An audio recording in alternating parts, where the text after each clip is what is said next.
Assalamualaikum warahmatullahi wabarakatuh.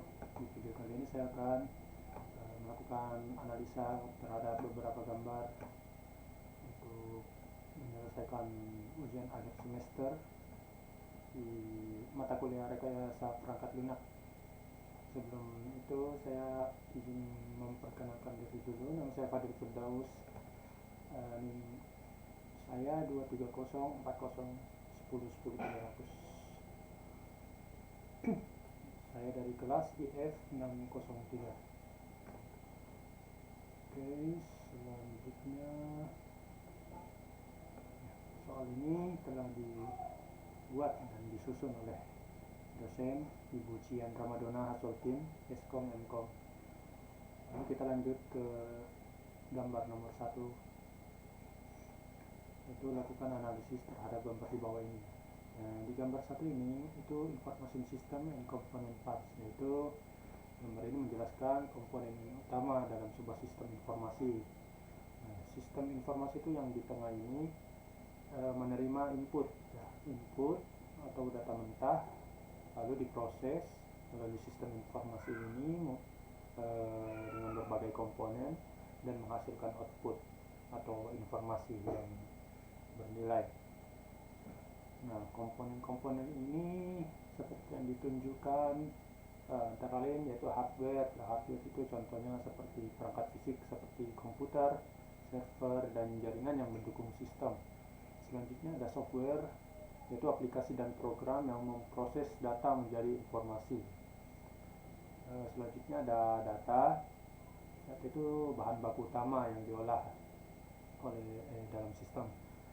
Selanjutnya ada people, ini orang ya, atau user atau pengguna yang mengoperasikan sistem dan mengambil keputusan, yang mengendalikan sebuah input untuk menghasilkan menjadi output.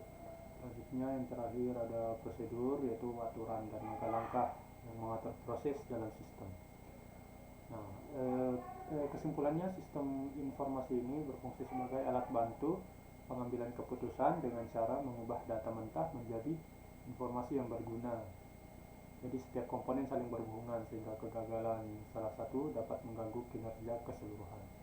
Oke, kita lanjut ke gambar nomor 2, yaitu ini ya, sistem boundary versus automation boundary.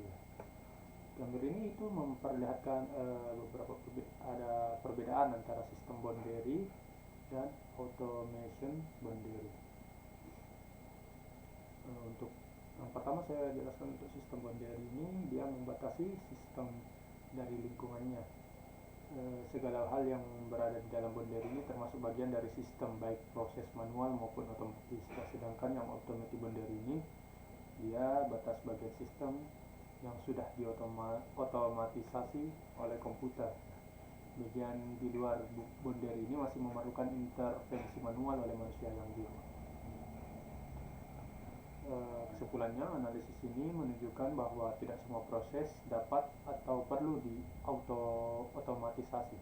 Beberapa proses memerlukan pengambilan keputusan manusia, sementara proses yang sifatnya berulang dan rutin dapat diotomatisasi untuk meningkatkan efisiensi. Selanjutnya di gambar nomor 3, yaitu ada activity diagram simbol. Di gambar ini memperkenalkan beberapa simbol yang digunakan dalam activity diagram atau UML untuk memodelkan proses bisnis atau alur kerja. Saya akan menjelaskan beberapa simbolnya, yaitu pertama swimlane. Swimlane ini membagi proses berdasarkan peran atau aktor. Nah, itu di sini manager. Lalu berlanjut ke starting activity atau pseudo, itu dia menandai awal proses. Selanjutnya ke review financial dan transisi arrow ini yang merupakan tanda panah ini dia menunjukkan urutan antar aktivitas ya, seperti aktivitas review ini terus urutannya ke prepare report. Dan di sini ada activity ya, activity ini aktivitas yang dilakukan oleh aktor atau sistem. Selanjutnya ada yang terakhir ini ending activity, yaitu akhir prosesnya ya. Selanjutnya di sini ada decision activity, Decision activity ini menggambarkan percabangan keputusan dalam alur proses. Di sini bisa yes, bisa no. Selanjutnya ini another way to show decision, sama saja cuman dengan decision activity, kurang lebih gambaran seperti itu. Selanjutnya ada synchronization bar atau split. Ini itu dia memodelkan aktivitas paralel yang dijalankan bersamaan. Seperti ini gambarnya. Dan synchronization bar atau join. Bedanya dia ini menggabungkan kembali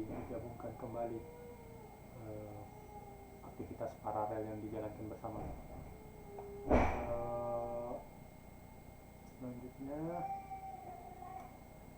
kita langsung ke gambar keempat ya. Gambar keempat ini menggambarkan activity diagram that models of workflow, yaitu gambar ini menunjukkan contoh nyata penggunaan activity diagram dalam memodelkan workflow penanganan permintaan penawaran harga atau quote. Diagram menggunakan swim lane untuk membedakan tanggung jawab customer, salesperson, technical expert, dan sistem.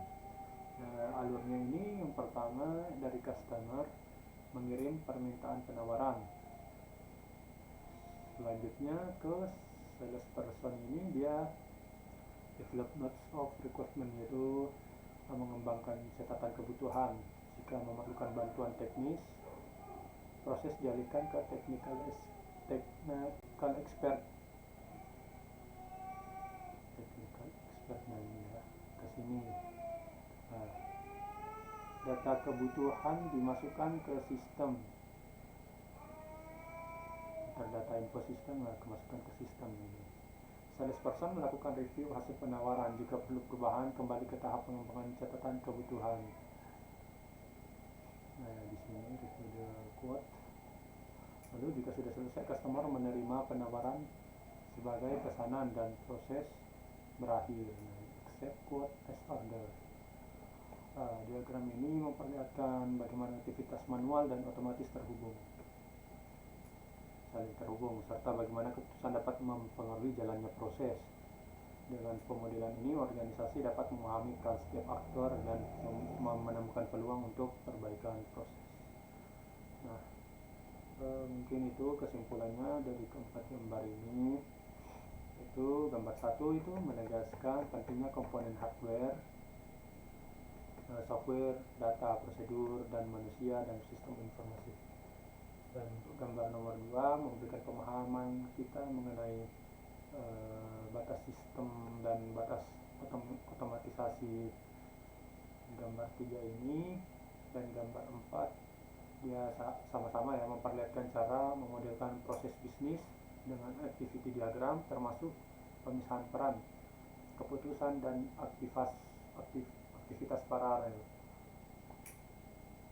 Pemahaman ini penting untuk merancang sistem informasi yang efektif dan efisien, sekaligus mendokumentasikan alur kerja organisasi secara visual dan mudah dipahami. Mungkin itu yang bisa saya jelaskan di ujian kali ini.